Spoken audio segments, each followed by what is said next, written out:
Welcome to Bespoken Bones with your host, Pavini Moray, connecting ancestors, sex, magic, and science.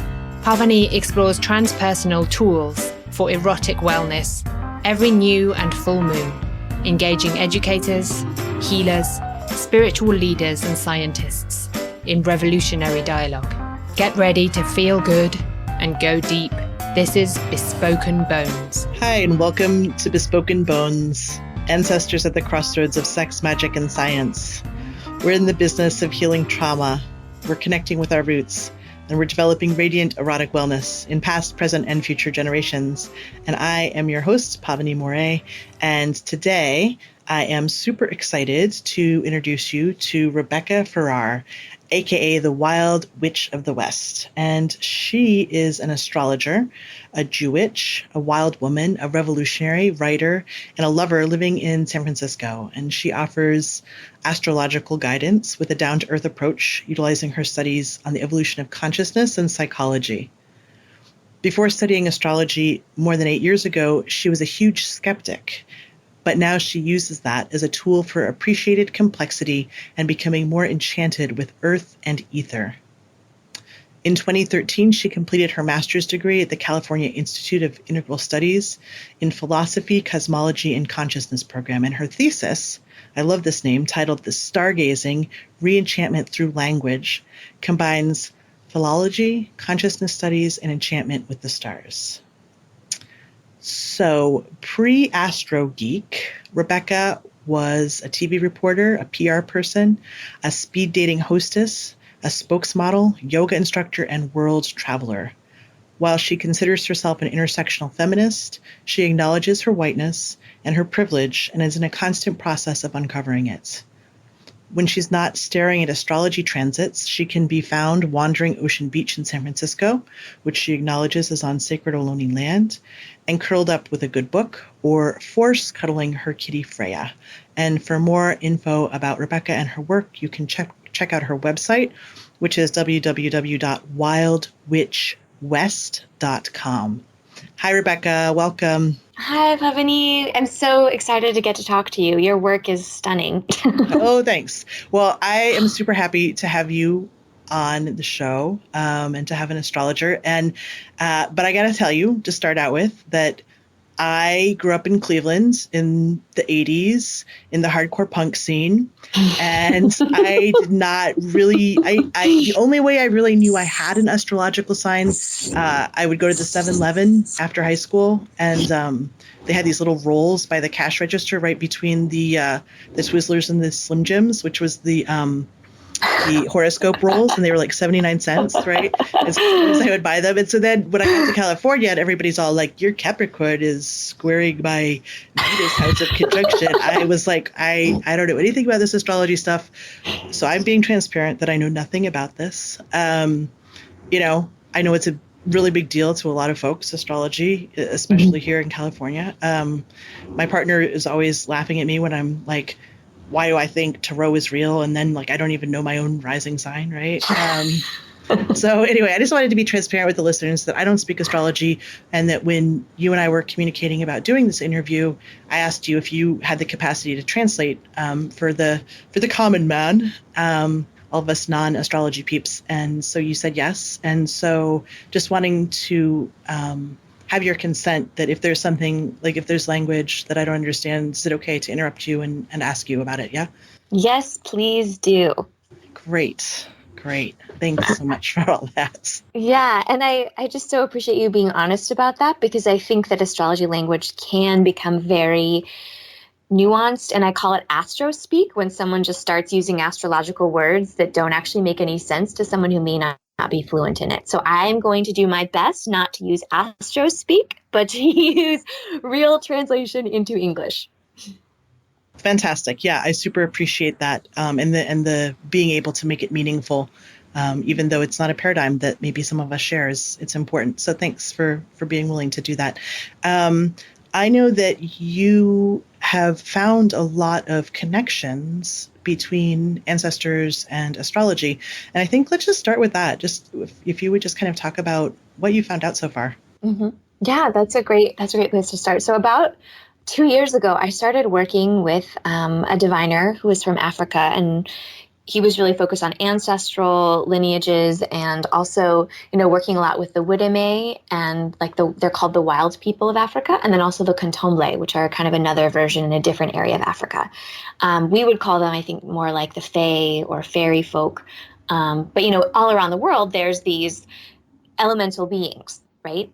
And they're usually very closely connected to the ancestors, especially in this tradition. And so I had a few sessions, and what I was noticing was that all the things he was mentioning were just really clearly the same things I struggle with in my birth chart, that I had the sense were not really just mine. There's like these kind of places of tenderness in ourselves that I sometimes feel really intensified. And I think those places they were feeling so impossible because I knew on some level I was healing this, for my family and not just for me. And so that was really kind of what the starting point was. Do you want me to give any specific examples?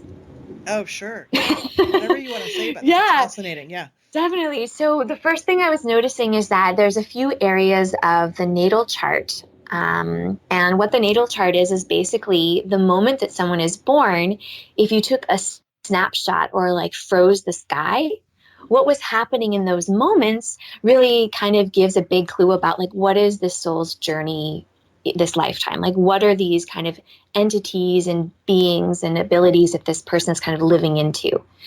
And so when I look at the chart as an astrologer, what I'm doing is looking for patterns. I'm looking at relationships.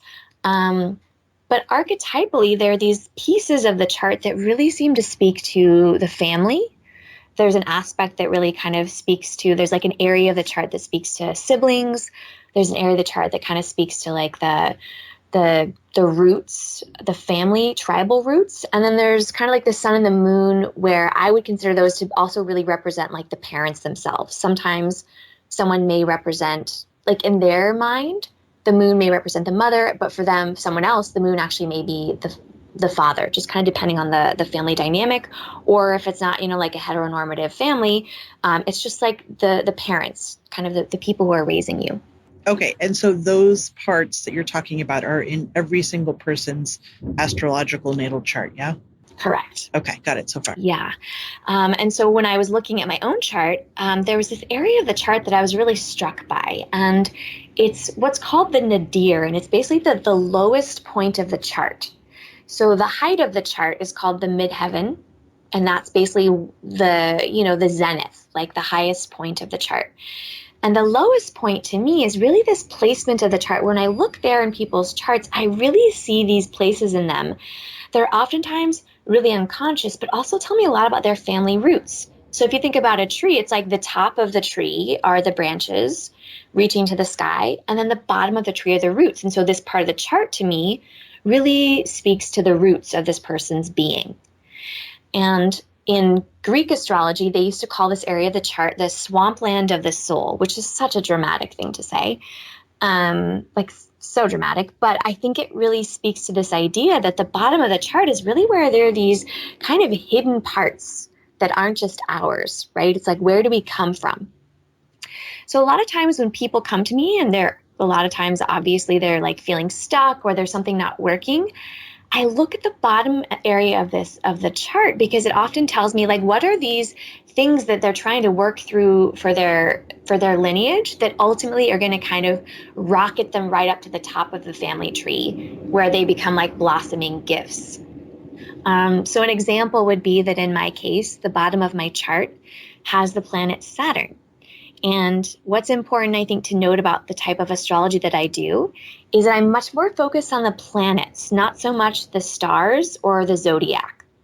And that's just the lineage that I'm in, that we focus a lot more on the archetypes versus like the sun sign or your moon sign or your rising. It's like, how do we really see the whole complexity? And for us, that complexity is really held in the archetypes of the planets because they're more closely linked to kind of like the archetypes of psychology and like Jungian in particular.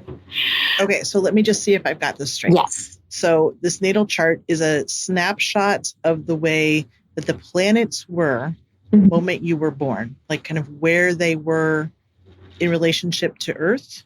Correct. Okay, and then each planet has archetypal qualities, which we're going to talk about next. Yes. Oh my God, you're a natural.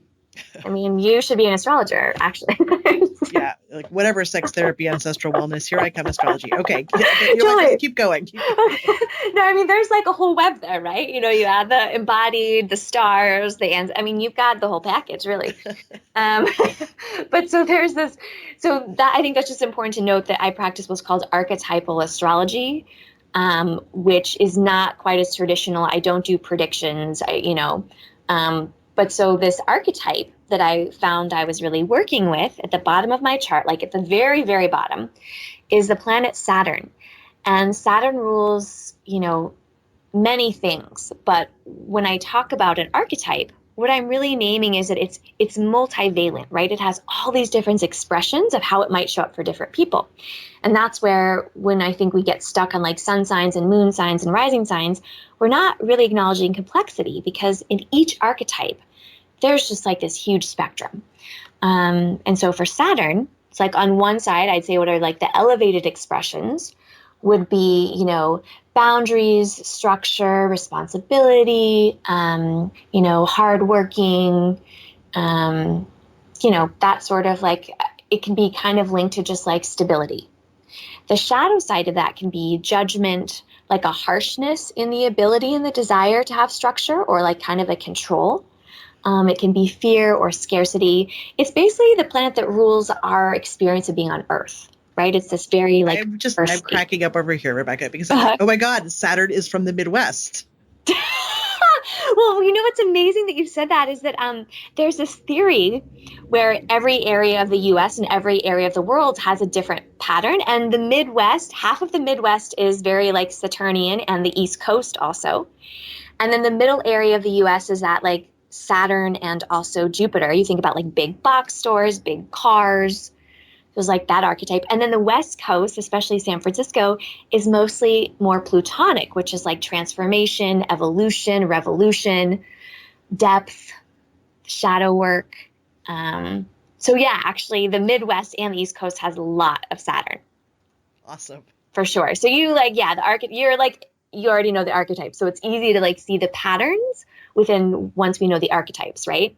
It's like, I'm sure you could hear the part of you that craves all of those things, And that's where archetypal astrology, I think, does such a great job, is that it gives you this like full range of expression. But so I think the piece of Saturn that's important is what I was realizing is that things were just feeling so stuck, and I was feeling so insecure. And what was coming up in all these sessions was just how insecure I felt around making my parents like following this path, like they're full of accountants and doctors and like very traditional. Saturn rules tradition. It rules stability. So their answer to every problem I have is like, well, you need more structure. You just need to like get married, marry someone rich. It was just like all these external versions of what stability meant, right? But meanwhile, in my chart, my sun, which is like my sense of self, what lights me up, what makes me feel like me, has all these planets that are all about not being stable. Like the opposite of everything that my lineage, my family was telling me was the answer.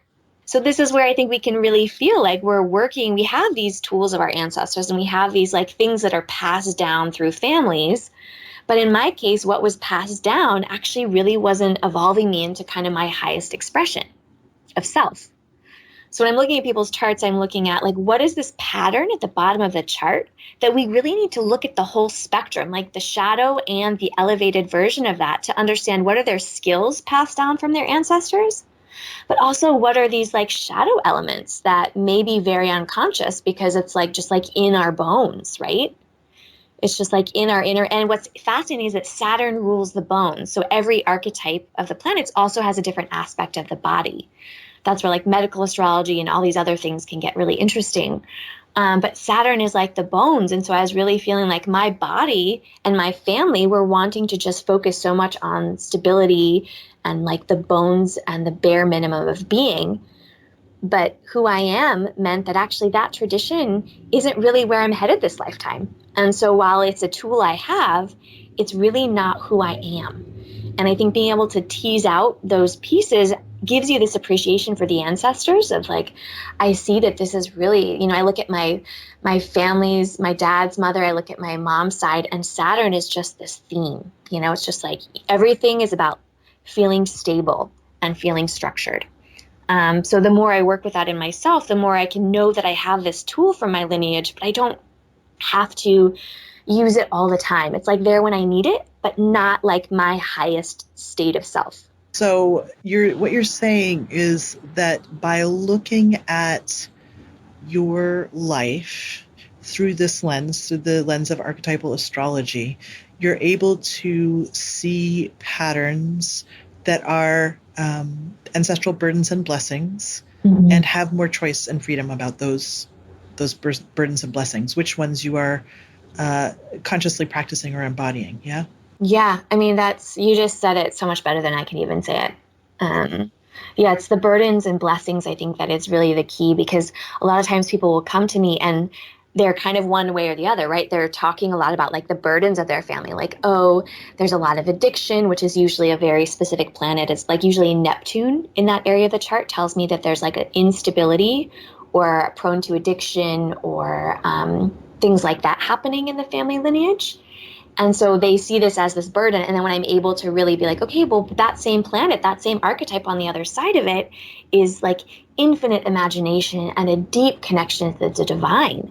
And like really helping people see both, right? The burdens and the blessings. And I would say like the elevated expressions and the shadow expressions of an archetype. Okay. Yeah. I mean, I think that what you're talking about, like, 'cause it doesn't sound like astrology. I mean, it is a study of what is in someone's life, deep patterns and archetypes that are, period, right? And it's not like astrology is saying, oh, you can't change your Saturn being in your swamp of the soul, right? Like Right. That's just what is, right? But you're learning through that lens of how you work with that, how you pay attention to that, and what choices you make around that, right? Yeah, I love the way they're saying that, because the other piece of this is that, our charts evolve throughout our whole lives. Like different areas of the chart kind of become more prominent in different times of our lives. But also different expressions of the same archetype, right? So I feel like a few years ago, I was really struggling with like, okay, I need to commit to something. That was Saturn being like, I really need to just like decide on a life path and go with it. And then another phase of my life, like right now, Saturn to me is more about like, how can I just keep creating more structure? And so the expression of the archetypes also kind of shifts, but there's this thread that is the archetype itself. So it can actually help you see the ancestral patterns when you look through the astrology lens. Definitely. I find, and at least I found that that's very much the case. And then this other kind of area that I've noticed a lot in the charts is the placement of the moon, people's moon, which is like your internal mother, your physical body, like your sense of tribe in a lot of ways, like your tribal sense of relating. I've noticed also a lot of patterns there around like stuff that people may be holding for their mother and their mother's lineage. And so that's also kind of a piece. And that's just more in my own case that I've been realizing. I don't know that I've explored it as much with other people, because I like to make sure that for me, it's like I studied my own chart for 5 or 6 years before looking at anyone else's chart, because I wanted to make sure I knew my lens and my places where I wasn't as strong and also my strengths before I, was going to be using that lens with anyone else. Because I think that's the danger sometimes of astrology, where we forget that what we're seeing is still through our own lens, right? There's something really comforting. I'm thinking of specific experiences, like when I was recovering from eating disorder, and one of the things that my therapist said was, well, part of this is genetics. Like part of what you are dealing with is genetics, right? And I'm thinking that like what a relief it could be to someone who's really, really struggling with a particular wound, and it just doesn't make any sense and it's not shifting, to be like, oh, there's a reason for this. This is part of your natal chart. This is this wound is an ancestral. It's part of your ancestral lineage. You know that there's a relief to just knowing that that's why, right? That it's not like you're somehow inherently flawed or broken or like something's wrong with you or it's personal. It's just like, oh, like shit, Saturn's in the swamp. That means I'm going to be like super judgmental. Okay, cool. Mm-hmm. Sorry, I can't remember the other word you used. I'm just calling it the swamp. So no, that's like the swampland of the soul. But it's like the image of what always brings up for me every time I say that phrase is the never-ending story where Atreyu's in the swamp and he loses his horse. I don't know if you've seen that movie. Oh yeah, totally. Yeah, that's the way I imagine it is, right? It's like this part of our soul that's just like so heavy. But yeah, that's exactly the way I describe astrology. Is it basically it's just an acknowledgement tool. Like all I do is people come to me and they're like, "There's this happening, this happening." I'm like, "Yeah, here's the pattern in your chart. Like, let's look at a different expression of it, right?"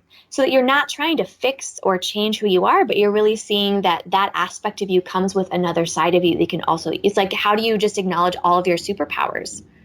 And that's what I find most of my work is doing is there's people are like, hey, this is really hard. And then I'm like, well, yeah, this is really hard. Like, I can totally see that. And I'm wondering if like another expression might be to focus on this area of it. And I love that you talked about therapy because for me, all the aspects in the birth chart are linked to psychological complexes. So attachment stuff is linked to a very particular thing in the chart. Usually eating disorders are also usually very clearly linked to very specific aspects of the chart. So it is kind of this acknowledgement of like your soul is experiencing something. And it doesn't mean you're stuck in it forever, but it's like, yeah, like you're living into your soul on some level with this wound. Mm-hmm. That's happening. Yeah. Yeah. I'm curious of when you learned to do astrology, and you said that you spent 5 or 6 years just studying your own chart. Have you had the chance to look at your family members' charts? And are there ways that you see the ancestral lineage? Like, does that make sense, that question? Mm-hmm. Like, can you see patterns ancestrally through the charts as well? Oh my God. There's charts. Yeah. As soon as you started saying that, I just got chills all over because I think that has been what has been the most interesting part of this work is I spend a lot of time looking at my family's charts and my chart. And I have a lot of clients, like I have this one client in particular who really loves to do sessions looking at her chart with one of her children's charts. Because I do a lot of what's called synastry and composite, where you look at how relationships in astrology, like what aspect of your chart someone else lights up, what are kind of the lessons of the relationship itself. And you can also kind of notice like aspects of relating. And in my family, there's just all 4 of our charts have very specific patterns. And it's fascinating. In all of us, there's this same kind of play between this very traditional idea of structure and this like creative spark, and this like suppression of emotion. I consider it's like on my father's side is Swedish, and I often equate that very much with the part of me that is like kind of suppressed and more contained. And then my mother's side is Polish Jewish. And so I see on that area of the chart this more kind of, I don't know how to describe it. It feels much more like witchy and outsider. And so I'm also able to look at my chart and see the patterns of like, oh, I'm holding this area of my father's lineage here and this area of my mother's lineage here. And when I compare my chart with one of my family members, there's also similar patterns of like someone may kind of shut down or I may feel shut down emotionally by them. Or another area of the chart actually is really where I feel like an outsider in my own family. So yeah, there's definitely these ways of relating within the family that you notice the same patterns as kind of like the lineage itself. That was a lot of words. I hope that made sense. Yeah, I think what I hear you saying is, yes, there are similar patterns that show up. And there was something about like, I mean, there was those words that I can't remember right now. But like looking at how where you intersect with each other in positive ways and in maybe less than helpful ways in terms of your charts is helpful also as a tool for understanding these ancestral patterns that are present. Yes, that's exactly. And that also when you look at your chart with the family members, you can also really start to get a sense of like what that relationship is about in terms of learning. Oh, like on a deeper level. Yeah. Because you really start to notice. I find a lot of, this is so weird to say out loud, and I'm kind of nervous to say it because I don't know how it kind of works within like non-heteronormative families, because I've only studied my own. But I found very clearly that like my moon definitely represents my mother and also my internal mother, right? It's like your external mother also then is your internal mother. So I find tons of patterns with the moon sign in people's charts, and also the same issues that they have with their mother. It's like the moon in their chart represents their mother. And so they spend a lot of their life understanding like that part of me. That's why it annoys me about my mother, because the moon is this space in our chart that's like unknown to us. It's kind of our unconscious. So all these pieces I don't like about myself are often things that I get from my mother, and it shows up in my chart, if that makes sense. How nice. I mean, it's like really convenient. To be, right. like, oh, like how, like, what are the things I'm struggling with? I don't know. Let me look at my chart, and then like it'll be less of an internal experience and more like just like kind of quantifiable. Yeah. Okay. But I do have one question. When you say my moon, what I'm thinking that you're meaning is the place the moon was in the sky when you were born, but I'm not quite sure. So I just want to clarify. Yeah. Yes, that's exactly what it is. I mean, like I said, you're basically an astrologer and you didn't even know it. Okay. Got it. So in your kind of the way you read it, there's, and I did hear you say that others do it differently, but for you, there's a connection between the maternal lines and the moon, and especially with your biological mother, but also with your internalized version of mother, archetype of mother. Yes. And this is when I look at people's charts, you know, I think sometimes I really feel like the sun in my chart represents my father. And then other times I feel like it represents my mother. It's like just depending on how, you know, because in some cultures the sun is feminine. In other cultures, the sun is like an archetype of a man, you know, and like a god figure. And so also all that language just gets like really problematic around like the masculine and feminine and mother, father, and how, you know, astrology itself is also still kind of trying to understand a new language for relating to these archetypes. I'll bet that like there's like a whole new gender wave happening in cool astrology circles. Yes, and I've been to many of those conversations. There's actually this group called the Queer Astrology Group. It's based in San Francisco, but I spoke at one of the conferences earlier this year, and it's so amazing, you know, because ancient astrology is just so gendered, right? And it's really fun to be in conversation around like, what are the new words we can use here, you know? And then trying to understand how I use those with my clients, because some people do really identify with those old archetypes and other people don't, right? And so like understanding how they would relate to the archetypes is another important aspect of astrology.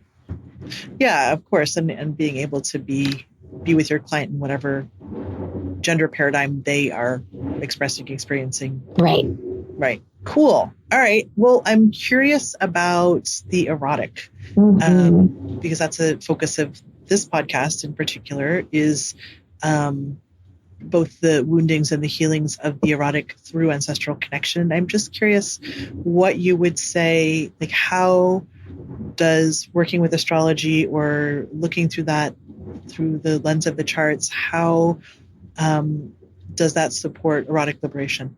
Wow, that is such an amazing question. And, you know, I guess I can talk about theories, but I really think it makes more sense, especially in this case, to kind of talk about my own journey of the erotic and how that I've seen that pattern.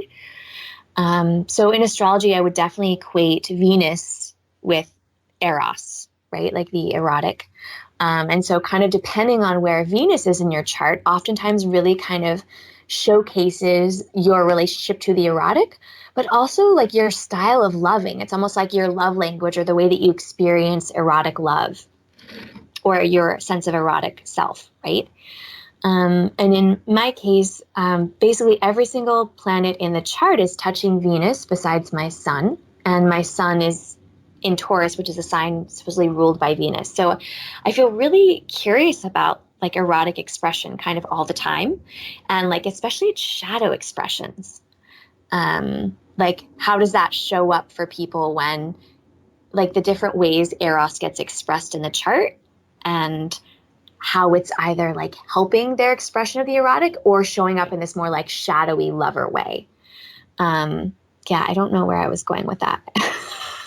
But yes, No, I see think the it's great. patterns It's of like, it's the Venus. same thing we're the same thing we're just talking about, right? Of like how the you're talking about the bottom of the chart and the top of the chart, Yeah. and where Venus is and what other archetypes, or sorry, planet archetypes, can I say conjuncting with? Is that the right use of that word there? Well, I love that you're using astro speak. But yeah, so conjuncting means a very particular relationship so conjunct would be when, like, let's say the moon is right next to Venus. They're like conjunct, they're right next to each other. Okay. So that'd be one. I'm basically talking about like the relationship, right? And Yeah. so you're saying that the ways that we can experience the erotic are also can be viewed through this lens of looking at Venus in the natal chart. Yes, definitely. And, another aspect of this is that it can also show a lot of ways that we maybe don't relate to the erotic, right? Like I see a lot of, senses of like not knowing how to relate to that part of people's charts when they have. So an example would be like Saturn, an archetype we already talked about. When that's in relationship to Venus, it can actually create kind of like a suppression of the erotic, where things feel very contained. Versus if Venus were next to, say, Pluto, the planet of like depth and mystery, people would be very intrigued by like sex magic. So it's like this experience where someone's tendency is to shut the sexual erotic nature down versus to express it in very specific ways. I feel like we should just like name the other planets and what their archetypes. Yeah. Does that feel okay to you? Yeah. Would you be willing to do that, just because we've talked so much about Pluto and Saturn and now Venus, and I feel like the other ones are feeling a little left out. They probably are. I'm sure you're listening to them very clearly. Well, I think what's important to name about the archetypes is that the planets that are really close to Earth are what are called personal planets. And so that means that they move very quickly in someone's chart. So it's the placement of the personal planets that often show us really important kind of lenses. So it's like Venus, Mars, and Mercury are these planets in the chart that really show us like what's important. So if one of those planets is next to the sun or the moon, it's like people's experience of themselves is through that lens. So yeah, Venus definitely leaning like the erotic expression, connection, intimacy, care, affection. Mars would be more associated with this like kind of classic experience of like the warrior or movement or aggression or agitation and annoyance, or the really beautiful side of like being focused on action and motion and inspiration. Then Mercury would be the association of, I would consider like the analytical mind specifically. I think there's actually an asteroid that rules like the connection between wisdom and intellect. But specifically Mercury placements are all about analyzing. It's like the monkey mind that wants to think. Speaking, writing, communicating of all sorts would be Mercury's domain. Then we talk about Jupiter. And when I talk about Jupiter and Saturn, to me, these are the planets that a lot of astrologers might consider social planets, because they rule the domains of like very earthly experience of extroversion and introversion. So Saturn is more of this like contained introverted energy. People who have a lot of Saturn tend towards lean towards introversion, while Jupiter's like the extroverted expansion side of being human, where, it's like abundance and it's like you kind of want to have all the cake and eat it too. It's philosophy, big ideas, morality, that sort of thing. So those are like, so we talk about the personal planets really close to the Earth. Then we talked about social planets, this like kind of bridge between the personal and then the collective. And so the other planets are what we would call in archetypal astrology the transpersonal. So they're really the domain of depth psychology, because they're ruling the experience of a collective experience and also like a generational experience. So they move very slowly. So the planets of Uranus, Neptune, and Pluto would be when someone has one of those really close to the sun or the moon, they're like really holding the archetype for a collective or a generation. So if we go with, let's start with our buddy Uranus. Uranus is my favorite planet because it's with my sun. And I would consider Uranus oftentimes considered the queer planet, because it takes whatever it touches and like adds a very non-traditional or experience of kind of like an outsider nature to it. It's social justice. It's very concerned with the collective. It really it's like creativity and evolution and awakening. but it's just extremely concerned with like what works for everyone. It's humanity itself. It's the cosmic being of creative spark. Okay, I have to ask you a question about Uranus. Yeah. Because you just said that Uranus is the queer planet or the queer archetype. Yeah. So like my mind immediately went to being a teenage boy and like wondering if like in astrology circles, if Uranus jokes ever get old. Probably not Uranus. Probably not at all. But it's funny because even when I was saying that, I think there's this tendency with like traditional astrology to almost look for someone to be queer based on their chart. And so I want to be really clear that just because someone has Uranus doesn't mean that they're going to be queer. Just because someone doesn't mean they're not going to be, right? Like there's kind of this like diagnosis sometimes in astrology with that planet. And be sensitive that that's not always what it means for people. Okay, and when you say someone has Uranus, does that mean like, I mean, because we all have all of the planets, right? Right. But when I say, have Uranus, it means in relation to, like in a very strong placement. So what astrology is doing is looking for like things that are close to the sun, the moon, or in a relationship with the sun or the moon. Those tend to be the archetypal energies that this person expresses the most often. It's like that complex or that archetype moves through them with a lot of ease.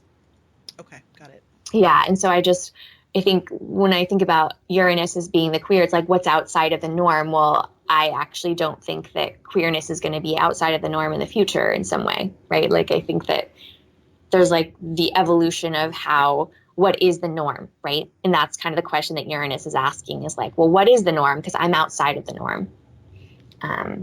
Type of thing. So then, we talked about Uranus, we talked about Saturn. So Neptune.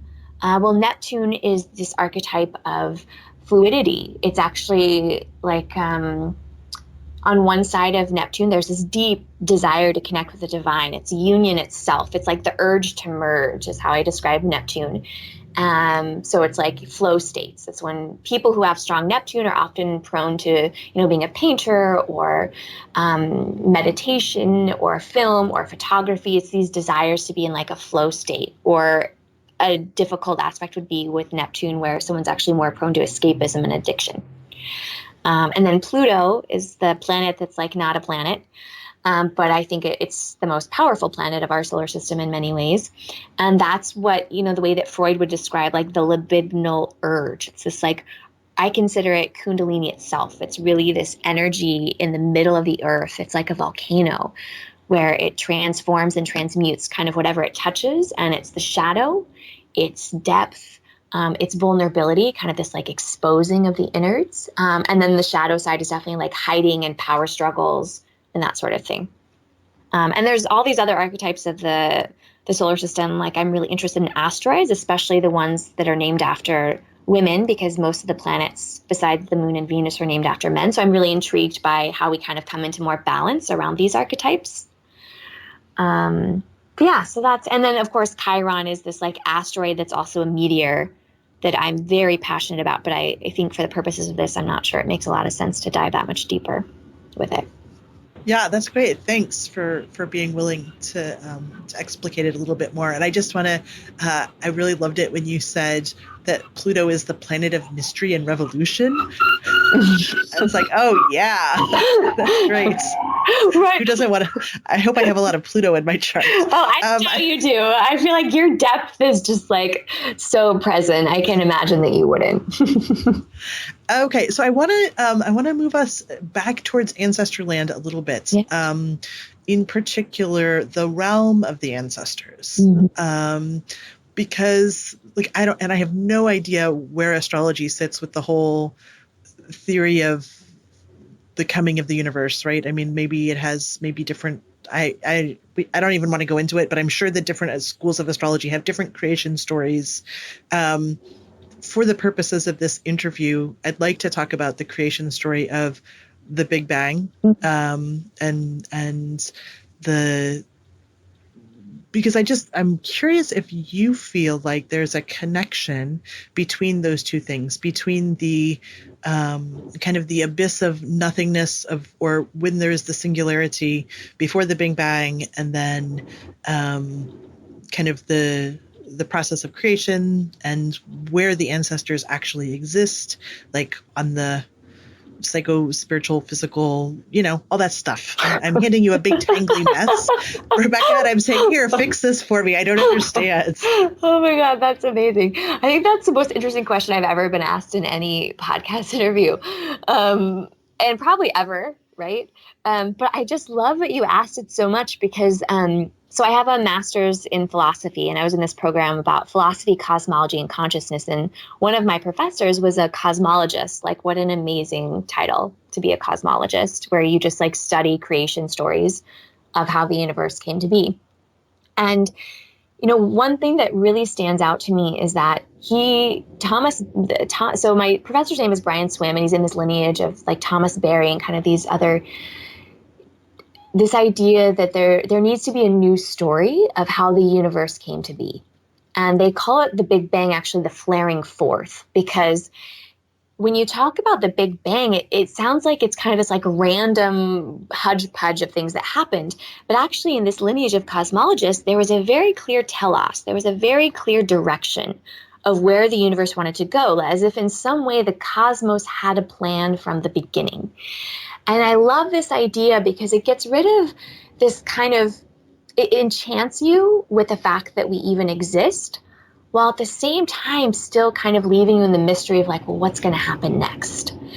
And when I think about where the ancestors fall in here, in my mind, I lean a lot towards theosophy, which is like a Rudolf Steiner philosophy type of thinking, where I see like the ancestors like hanging out in the angelic realm that's like kind of above Earth, but like before the creation of the universe and the creator itself, like, 14 billion years somewhere. And the piece of this that I think makes me so moved even thinking about this question itself is that my thesis work was about what kind of inspired my whole thesis vision was the word desire. Because the word desire actually means to await what the stars bring. That's like its literal translation from Proto. Yeah, isn't that crazy? That's beautiful. Isn't it? I did not know that. Yeah, wow. It's like... Wait, can you say it one more time? Yeah, totally. Oh my God, I'll say it so many times. But it really means to await what the stars bring. And so it's this idea that when this word was created, people really believed that like their entire being, they knew that it came from the stars. Right? And so whenever they wanted something, they believed that want or whatever it was desire. It's like something was pulling them into themselves. And so that's actually how I see the chart itself. It's like where the heart and the heavens meet is desire itself. It's this place where we have a sense that there's this individual soul's journey and how it fits in with the collective. And that's like the desire process, right? It's like we're waiting for kind of what the stars are going to tell us to do. And I see the birth chart as like kind of the map of what the stars are telling us to do and like how to live our lives. So yeah, I guess the ancestors to me are in this realm that's like close to Earth, and I feel them a lot, but like I know on some level they're like beyond my comprehension, just like the big flaring forth is, that they have a mission and a purpose that's a part of that telos of the cosmos that I get glimpses of, but it's always in this like mysterious desire for like my soul's evolution where I really feel in touch with it. Rebecca, I want to say thank you for that answer. And actually, Brian Swim was one of my professors a million years ago when I was doing my master's thesis. So that's a great point of connection for us. Oh my God. I'd forgotten all about all of that stuff the flaring. Yes. Yeah, I know that. Thank you. And thanks for situating the ancestors in relation to all of that, because I do think that there are, I